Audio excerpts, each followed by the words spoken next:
the one thing to do to make 2026 your year is a hilarious start to a video because it puts you immediately in time space.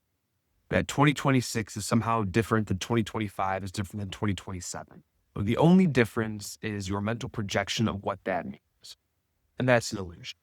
And that's why the essence of this video has nothing to do with inviting you into a new perspective for a new year, but to own the fact that the only thing standing between you and your purpose that will make you happier than anything on this planet, anything this world could possibly offer you, is to own the fact that it's only illusions standing in the way.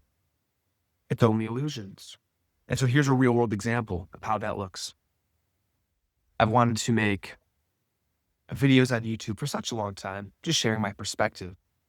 But because I had unconscious motives about status seeking, fame, popularity, power, all of these things, the guidance I would receive or the way I'd want to be seen on camera would keep me in this distortion that I had to come across a certain way. That if that little side of a computer screen is somehow in this shot, and it doesn't look perfect, I'll be misperceived, and therefore my ego's objective can't be accomplished. And that's a very, very, very uncomfortable story to abide in, because then that leaves you trying to perfect. Then that leaves you in a state where if I were to make a video, I stumble over the words, it won't be good enough. That leaves me in a situation where if I show the fact that there's this incredible rash from all the heat in my throat chakra, that I don't look perfect, I don't have it nailed, I'll be misperceived, and I won't be able to move forward with my agenda. All of these things are reasons to stay small, to stay separate, and to not own the fact that we're here for a specific purpose. And the purpose is to know who and what we are. Not as separate individuals. That's just where the excavation begins, that I think I'm an Eric in this body, and you might be a John in that body over there. But the truth is, our essential nature is Christ. Perfect. It's the I am presence. And the more we know this being, the more we know ourselves to be that, the more illusions will just dissolve. And the default experience you have in the world will be your purpose. Knowing who we are chisels away that which is keeping us stuck in these blocks of marble, like a statue, right? Like Michelangelo's depiction of that, the pure being is already inside the marble. It just shows me what needs to be removed. And that's what happens when we actually own our illusions. We're not scared of being seen or heard, because when you own the illusion literally can't own you.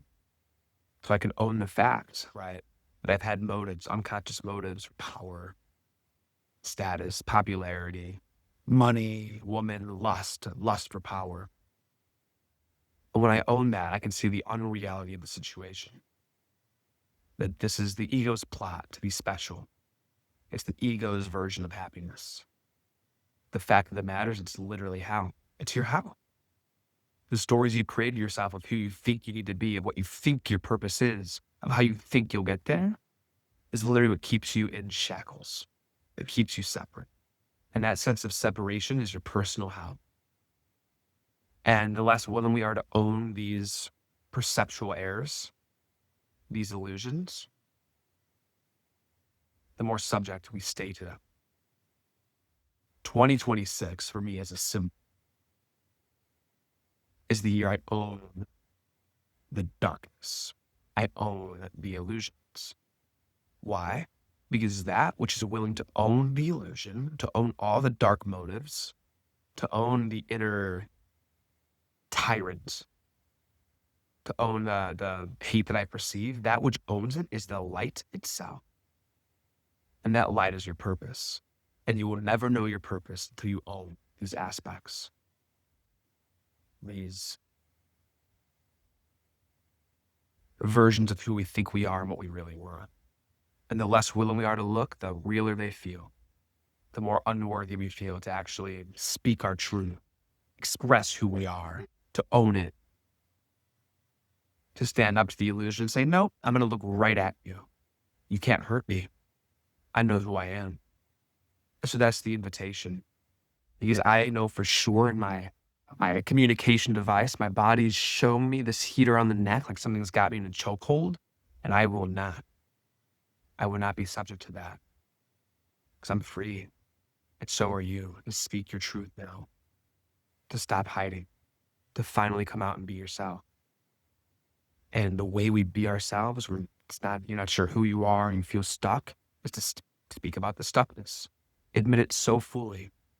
Don't be scared to own the darkest parts of who you might be. I don't care if it's a pedophile. I don't care if it's your inner Hitler. I don't care if it's a tyrant.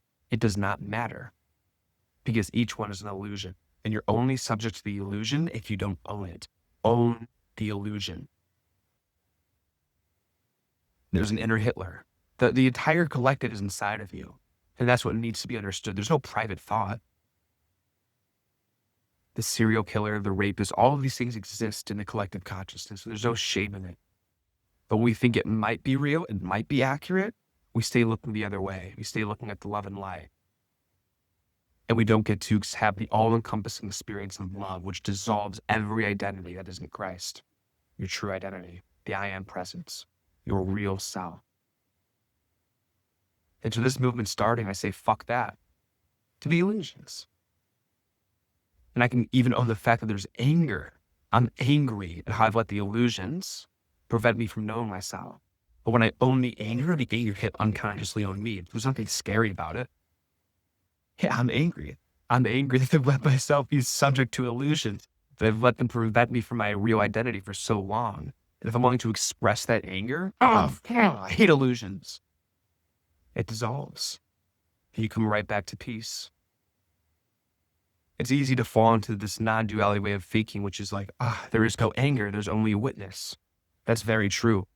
But when you don't own the anger and you just try to remain the witness or remain just presence, you're ironically making it real because of your fear of it.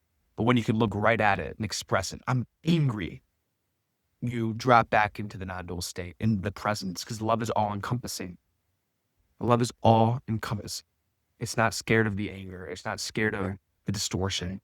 It is all-encompassing that fucking loves you. It loves every part of it. God is unconditional love. So be unconditional in your willingness to express the stories that are keeping you down. And when you can express this, when you can own it so fully, you can't be owned anymore, and therefore you're free. And that's what 2026 as a symbol is meaning. Free yourself by owning each and every aspect. From the violence and anger, to the sexual fantasy, to the insecurity and self-hatred. Speak it out. Speak it out. And you will see the expression that's going through you. The all-encompassing, loving presence that isn't scared of your anger. It's the year of freedom. Let's shed. I love you so much.